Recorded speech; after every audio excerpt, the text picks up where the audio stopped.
नमस्कार मित्रों, मैं आपका दोस्त आलोक शुक्ला आज फिर से उपस्थित हूं मध्यकालीन हिंदी कवियों की श्रृंखला में एक नए वीडियो के साथ। आज हम जगन्नाथ दास रत्नाकर और उनके उद्धव शतक की चर्चा करेंगे। पर आगे बढ़ने के पहले मेरी चैनल को सब्सक्राइब अवश्य कर लीजिए और बेल आइकॉन भी दबा दीजिए, जिससे हर नए वीडियो का नोटिफिकेशन आपको तुरंत मिलता रहे। बाबू जगन्नाथ दास रत्नाकर का जन्म बनारस के शिवाला घाट मोहल्ले में हुआ था। इनके पिता पुरुषोत्तम दास अग्रवाल वैश्य थे और पूर्वज पानीपत के रहने वाले थे। उनका मुगल दरबारों में बड़ा सम्मान था। रत्नाकर जी ने बाल्यावस्था में भारतेंदु हरिश्चंद्र जी का सत्संग भी किया था। भारतेंदु जी ने उनके बारे में कहा भी था कि किसी दिन यह बालक हिंदी की शोभा में वृद्धि करेगा। रत्नाकर जी ने काशी के क्वींस कॉलेज से बीए की परीक्षा उत्तीर्ण की। उन्होंने अंग्रेजी तो पढ़ी ही, साथ ही दूसरी भाषा के रूप में फारसी भी पढ़ी। इसके बाद जगन्नाथ दास जी ने जकी उपनाम से फारसी में कविताएं लिखना प्रारंभ किया। उनके उस्ताद मोहम्मद हसन फायज थे। सन 1902 में वे अयोध्या नरेश के निजी सचिव नियुक्त हुए। सन 1906 में महाराज का स्वर्गवास हो गया, लेकिन इनकी सेवाओं से प्रसन्न होकर महारानी जगदम्बा देवी ने इन्हें अपना निजी सेक्रेटरी नियुक्त किया। मृत्यु पर्यंत रत्नाकर जी इसी पद पर रहे। रत्नाकर जी संस्कृत, प्राकृत, फारसी, उर्दू और अंग्रेजी भाषा के विद्वान थे। ब्रज भाषा पर तो उन्हें विलक्षण अधिकार था। महारानी जगदम्बा देवी ने उनकी काव्य कृति गंगावतरण प्रकाशित कराई।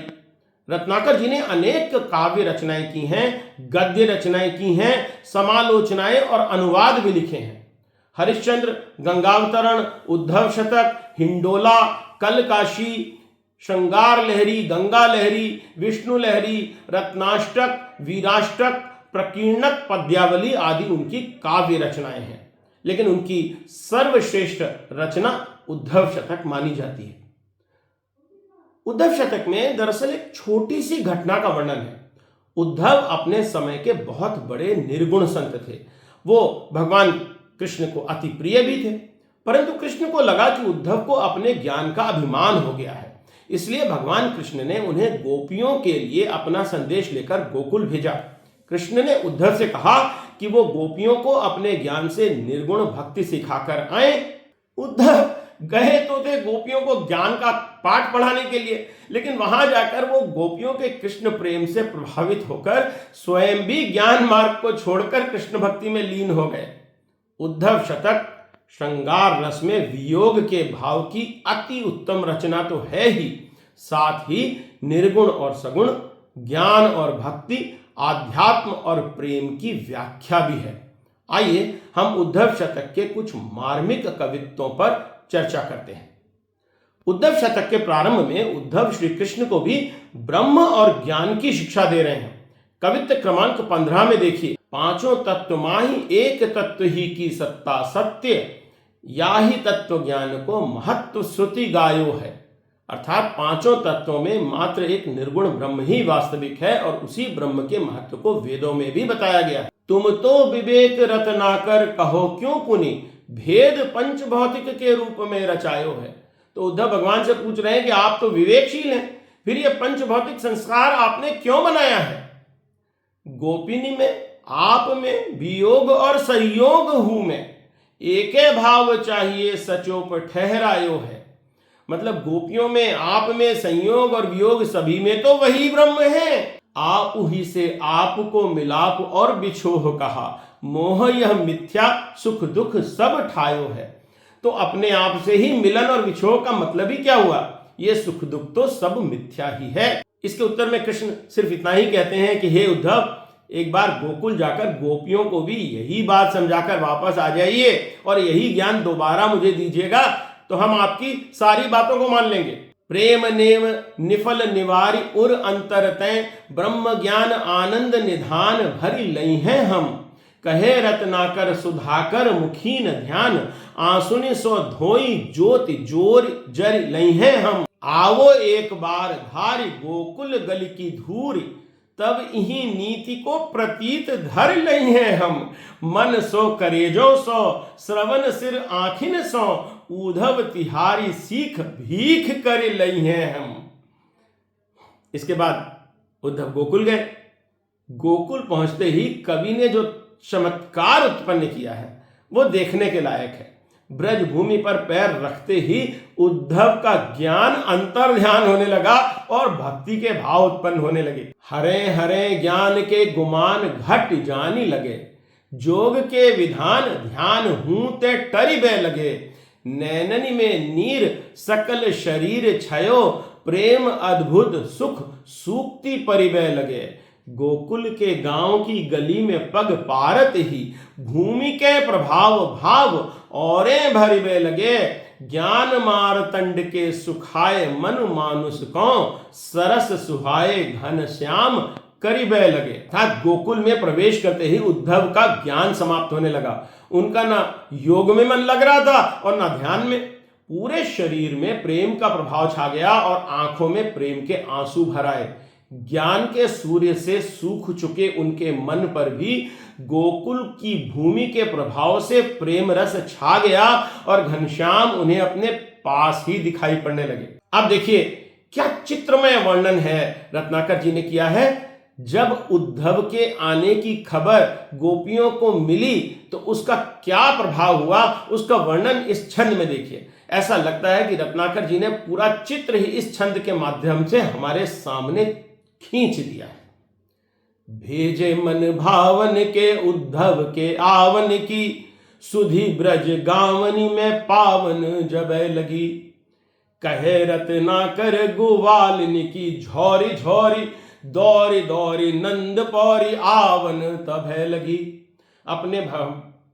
अपने मनभावन कृष्ण के भेजे हुए उद्धव के आने की खबर जैसे ही लगी, सारी ग्वालिनें दौड़ दौड़ कर नंद के घर आ पहुंची।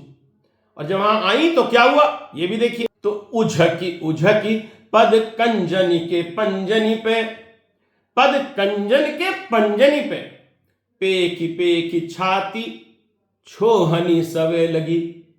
गोपियों में भीड़ लगी हुई थी और भीड़ थी तो आगे उद्धव जहां बैठे थे वो दिखाई नहीं पड़ रहा था पीछे वालों को।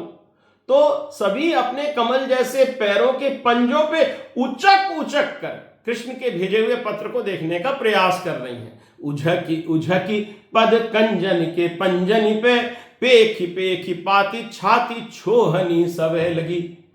और देखिए फिर गोपियां पूछती क्या है, हमको लिख्यो है कहा, हमको लिख्यो है कहा, हमको लिख्यो है कहा, कहन सबे लगी। कितना नेचुरल रिएक्शन है।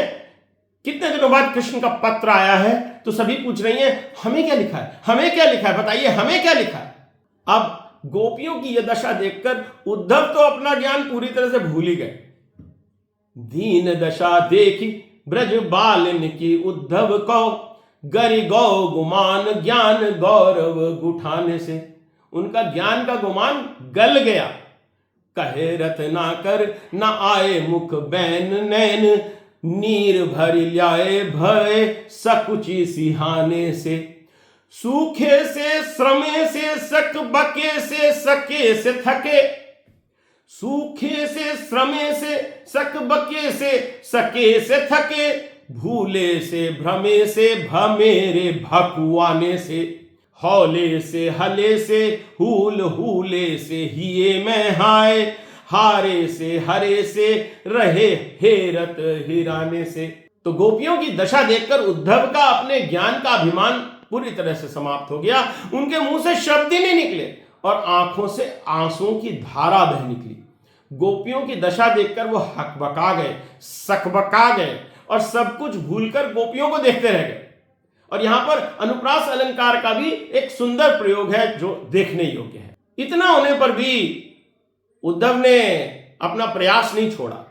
उन्होंने गोपियों को फिर भी ज्ञान देकर समझाने का प्रयास किया कि भाई सभी में उसी सर्वशक्तिमान परमात्मा की सत्ता है, इसलिए किसी व्यक्ति से मिथ्या प्रेम मत करिए। प्रेम में पागल होना उचित नहीं है। हमें तो इस संसार को ब्रह्ममय देखना चाहिए। क्या कहते हैं, पंच तत्व में जो सच्चिदानंद की सत्ता सो, तो हम तुम उनमें समान ही समोई हैं।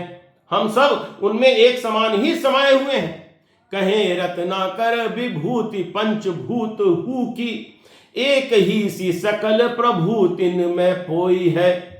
माया के प्रपंच ही सो भासत प्रभेद सबे।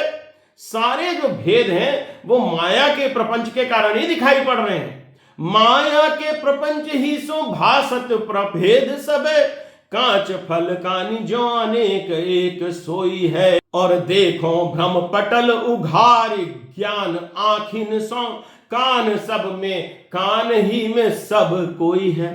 तो आप अपने भ्रम के पटल को, भ्रम के पर्दे को हटाकर ज्ञान की आंखों से अगर देखेंगे तो आपको सभी में कृष्ण और कृष्ण में सभी कोई दिखाई देने लगेंगे। और उद्धव ने आगे कहा, सोई कान सोई तुम सोई सब ही है लखो, घट घट अंतर अनंत श्याम घन को। वही कृष्ण है, वही तुम हो, वही सब है, कोई अंतर नहीं है। कहे रत ना कर ना भेद भाव ना सौ भरो, बारिधि और बूंद के बिचारी बिछुरन को। अबिचल चाहत मिलाप तो बिलाप त्यागी, जोग जुगती करी जुगावो ज्ञान धन को। जीव आत्मा को परमात्मा में लीन करो, छीन करो तन को न दीन करो मन को। लेकिन उद्धव का ये ज्ञान का संदेश धरा का धरा रह गया, क्योंकि गोपियों ने उनसे इस सारे ज्ञान की बात के उत्तर में ये पूछा। क्या पूछा? ज्ञानवान तो एक तरफ रह गया, लेकिन पूछती क्या है? ऊधो कहो सूधो सो सनेस पहले तो यह, प्यारे परदेश ते कबे धो पग धारी है। ये सब छोड़िए, हमें तो सीधा सीधा संदेशा ये बताइए कि हमारे प्यारे परदेश से यहां वापस आकर कब पैर रखेंगे। कहे रत्ना कर तिहारी परी बातनी में, मीणी हम कबिलों करे जो मन मारी है। तो हम तुम्हारी इन सब बातों से कब तक अपना मन मारकर धीरज धरें? लाई लाई पाती छाती कब लो सिरही है हाय, धरी धरी ध्यान धीर कब लगी धरी है। बैननी उचारी है उराहनो सबैधो कबे, श्याम को सलोनो रूप नैनन निहरी है। कब हमें कृष्ण का वो सलोना रूप देखने को मिलेगा, ये बताइए। क्या आप ज्ञान की बातें कर रहे हैं हमारे। और गोपियां आगे कहती हैं कृष्ण के लिए, षड रस व्यंजन तो रंजन सदा ही करें, ऊधो नवनीत हु सप्रीति कहूं पावे हैं। कि षडरस व्यंजन तो खाते ही होंगे, लेकिन कभी मक्खन भी खा पाते? कहे रत्ना कर बिरद तो बखाने सबे, साची कहो केत कही लालन लड़ावे हैं। कि उनकी विरधि, उनकी प्रसिद्धि, उनकी बड़प्पन तो सभी वहां पे बखान करते होंगे, राजा हैं, लेकिन कभी प्रेम से उनसे लाड़ भी लड़ाते हैं। रतन सिंहासन विराजी पाक शासन लो, जग चहु पासन तो शासन चलावे हैं। जाई जमुना तट पे को बठ छाह माई, पांसुरी उमही कबो बांसुरी बजावे हैं। शासन तो चला रहे हैं, सिंहासन पर तो बैठे, लेकिन कभी यमुना के किनारे जाकर के वट वृक्ष की छां में बांसुरी बजाने का समय भी मिलता है कृष्ण को? ये बताइए आप तो हमको। और फिर गोपियां उद्धव के ब्रह्म ज्ञान का उपहास करती हैं और उन्हें विभिन्न प्रकार से बताती हैं कि ब्रह्म ज्ञान उनके लिए नहीं है, वो तो कृष्ण के प्रेम में ही रहना चाहती हैं। और यहां तक कि वे ये भी कहती हैं कि जोग को रमावे और समाधि को जगावे, इहां दुख सुख साधनी सो निपट निबेरी हैं। कहे रत्ना कर न जानो क्यों इते धोआई, शासन की शासना की बासना बिखेरी है। हम जमराज की धरावती जमान कछु, सुरपति संपत्ति की चाहती न हेरी हैं। और चेरी है न ऊधो काहू ब्रह्म के बबा की हम, चेरी है न ऊधो काहू ब्रह्म के बबा की हम, सूधो कहे देती एक कान की कमेरी है। तो गोपियां कह रही हैं कि उद्धव, यहां कोई जोग रमाने और समाधि लगाने वाला नहीं है। हमें तो समझ में नहीं आता तुम यहां आकर साधना करने की बातें क्यों कह रहे हो। हम ना तो मृत्यु को जीतना चाहते हैं, न कोई हमें देवताओं की चाह है, न पति और संतान की चाह है। हम किसी ब्रह्म के बाप की नौकरानी नहीं है। हम सीधे कह रहे हैं, हम तो कृष्ण की ही सेविक। गोपियों के प्रेम की पराकाष्ठा में ज्ञान और योग के सभी तत्व समा गए। यहां आकर योग और भोग का अंतर समाप्त हो जाता है। आध्यात्म और प्रेम का अंतर समाप्त हो जाता है। प्रेमी और प्रेमिका, भगवान और भक्त, कृष्ण और गोपी एकात्म हो गए हैं, दोनों में कोई अंतर नहीं बचा है। क्या कहती हैं गोपियां? सरग न चाहें अप बरग न चाहें सुनो, भुक्ति मुक्ति दो सो विरक्ति उर आने हमें।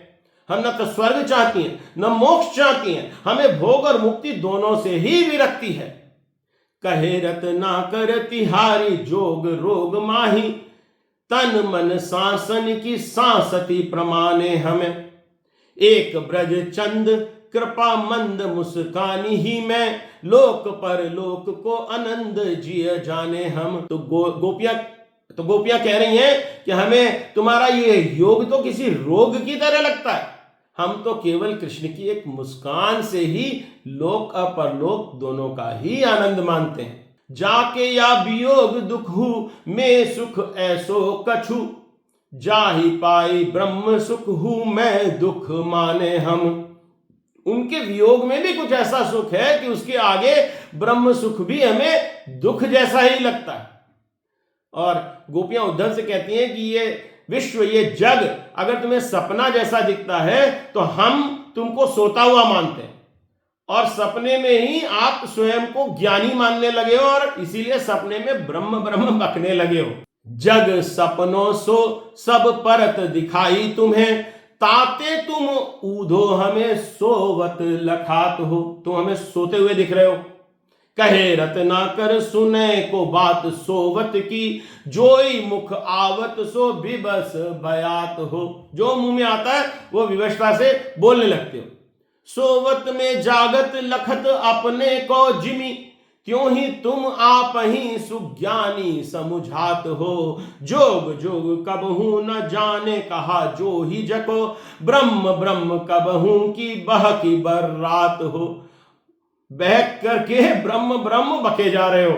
इस छंद में जो चमत्कार रत्नाकर जी ने उत्पन्न किया है वो कम ही देखने को मिलता है। देखिए कैसी उपमा है, कैसे अलंकार है। आए हो सिखावन को जोग मथुरा पे तोपे, ऊधोए वियोग के बचन बतरावो ना। आप तो मथुरा से हमको योग सिखाने आए हैं, फिर ये वियोग की बातें मत करिए। कहे रत्ना कर दया करी दरस दीन्यो, दुख दरिबे को तोपे अधिक बढ़ावो ना।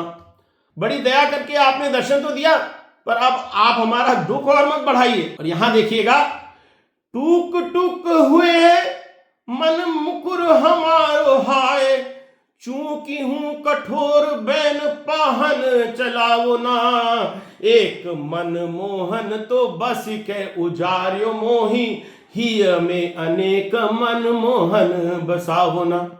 आपकी बातें कठोर पत्थर की तरह हैं, जिससे हमारा दिल, हमारा हृदय टुकड़े टुकड़े होता जा रहा है। हृदय तो एक आईने के समान है, एक मिरर के समान है, और उसमें हमारे हृदय में, हमारे आईने में कृष्ण बसे हुए हैं। आप अपनी कठोर बातों के पत्थर से मारकर हमारे जिगर के, हमारे हृदय के अगर टुकड़े टुकड़े करेंगे तो हर टुकड़े में ही वो कृष्ण का चित्र दिखाई पड़ने लगेगा। और देखिए हमारा जो कष्ट है वो इससे कितना बढ़ जाएगा, कितना गुना बढ़ जाएगा, ये तो सोचिए। एक मनमोहन तो बस के उजार्यो मोही, एक मनमोहन ने तो हमारे हृदय में बस के में उजाड़ दिया है। हिय में अनेक मनमोहन बसावो ना। आगे गोपियों के प्रेम की पराकाष्ठा देखिए। यहां पर कितनी दृढ़ता से गोपियां कह रही हैं कि कृष्ण तो हमारे ही हैं और हम उनकी ही हैं। ऊधो साच मन की हिये की अरु जी की हैं, वे तो हमारे ही हमारे ही हमारे ही, और हम उन्हीं की हैं। और गोपियां कृष्ण के लिए उद्धव को ये प्रेम भरा संदेश भी देती हैं। क्या कह रही हैं गोपियां? ऊधो यह सूधो सो संदेश कह दीजो एक, जानती अनेक न विवेक ब्रज बारी हैं। कहे रत्नाकर असीम रावरी तो क्षमा, क्षमता कहां लो अपराध की हमारी है। दीजे और ताड़न सबे जो मन भावे पर, कीजे न दरस रस वंचित बिचारी हैं। भली हैं बुरी हैं और सलज्ज निर्लज्ज हु हैं, को कहे सो हैं पै परिचारिका तिहारी हैं। प्रेम में लज्जा को स्थान नहीं है। गोपियां कृष्ण के लिए संदेश देती हैं कि हम ब्रज में रहने वाली विवेक तो नहीं जानती, हमने तुम्हें प्रेम करने का अपराध तो किया है, उसके लिए हमें क्षमा करना, लेकिन अपराध करने की हमारी क्षमता भी तो सीमित ही है। हमारे अपराध की जो चाहे सजा दो, लेकिन अपने दर्शन से तो हमें वंचित मत करो। हम जैसी भी हैं, अच्छी बुरी सलज निर्लज, पर हैं तो तुम्हारी सेविका ही। तो इस प्रकार ज्ञान और भक्ति के तर्क वितर्क में जीत भक्ति की ही होती है और उद्धव स्वयं भी भक्ति में लीन हो जाते हैं। क्या कहा है रत्नाकर जी ने, वो सुनिएगा। आए लौट लज्जित नवाए नैन ऊधो, अब सब सुख साधन को सूधो सो जतन लय। कहे रत्नाकर गवाए गुण गौरव, गर्भ गढ़ी को परिपूरन पतन लय। छाए नैन नीर पीर कसक कमाए, उर दीनता अधीनता के भार सौनतन लय। प्रेम रस रुचिर विराग तुमड़ी में पूरी, ज्ञान गूदड़ी में अनुराग सौ रतन ले। ज्ञान गूदड़ी में अनुराग का रतन लेकर के आ गए उद्धव। भारत के कवि जगत में रत्नाकर वास्तव में एक रत्न ही है। यदि इस वीडियो से आपके मन में रत्नाकर के काव्य के प्रति थोड़ी भी रुचि जागृत हुई हो तो मैं स्वयं को धन्य मानूंगा। आज के लिए इतना ही। जल्दी ही फिर मिलेंगे भारत के किसी अन्य कवि के कृतित्व पर चर्चा के लिए नए वीडियो के साथ। तब तक के लिए नमस्कार।